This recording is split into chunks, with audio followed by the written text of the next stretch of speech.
રાજકોટમાં oxygen park દ્વારા પર્યાવરણ જાગૃતિ અને આંબાના રોપાઓનું વિતરણ। રાજકોટ પર્યાવરણમાં જાગૃતિ લાવવાના ઉદ્દેશ્ય સાથે નેચર એન્ડ એડવેન્ચર ક્લબ દ્વારા રાજકોટમાં એક સરાહનીય પહેલ કરવામાં આવી રહી છે। ક્લબના પ્રમુખ ભરતભાઈ સુરેજાના જણાવ્યા અનુસાર 2016માં શરૂ કરવામાં આવેલા ઓક્સિજન પાર્કમાં અત્યારે 115 પ્રજાતિના 3000મી વધુ વૃક્ષો ઉછેરવામાં આવ્યા છે, જેમાં ખાસ કરીને ઔષધીય વનસ્પતિઓનો સમાવેશ થાય છે। ચોમાસામાં વિશેષ અભિયાન। આ ચોમાસા દરમિયાન ક્લબ દ્વારા 5 ગ્રામ્ય વિસ્તારોમાં 500મી 1000 આંબાના રોપાઓનું વિતરણ કરવાનું લક્ષ્ય રાખવામાં આવ્યું છે। અહેવાલ જતીન પરમાર।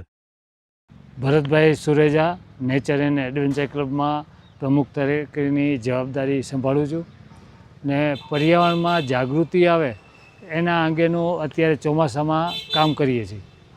તો તમે જે જોઈ રહ્યા છો એ ઓક્સિજન પાર્ક છે।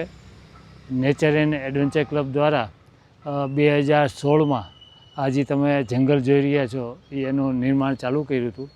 આજે એની અંદર 115 પ્રજાતિના 3000 વૃક્ષો અત્યારે ઊભા છે। મોટાભાગે એની અંદર મેડિસિન પ્લાન્ટ છે, લોકોને ઘર આંગણે તાજી વનસ્પતિ મળી રહે અને એને દવા તરીકે ઉપયોગ કરે એના માટે આ બધું વાવેતર કર્યું છે। આ ચોમાસાની અંદર અમારો એવો એમ છે કે 5 ગામની અંદર 500થી લઈને 1000 સુધીના આંબાનું વિતરણ કરવાનું ને એ રાહત દરે આંબાની કલમો આપવાની। તો અત્યારે એની ઝુંબેશ ચાલે છે। 2 ગામની અંદર આ કાર્ય અમે પૂરું કરી દીધું છે। એમાં આજે રાજકોટ શહેરના લોકો માટે અમે આ પ્રોગ્રામ રાખ્યો છે। જે લોકોને જરૂરિયાત હોય એ રાહત ભાવે અમે કલમી આંબા આપીએ છીએ।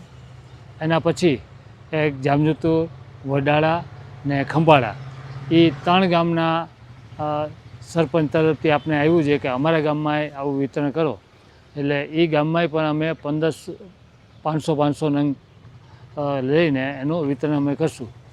તો 2-5 દિવસની અંદર જ આ કાર્યક્રમ અમે ગોઠવવાના છે।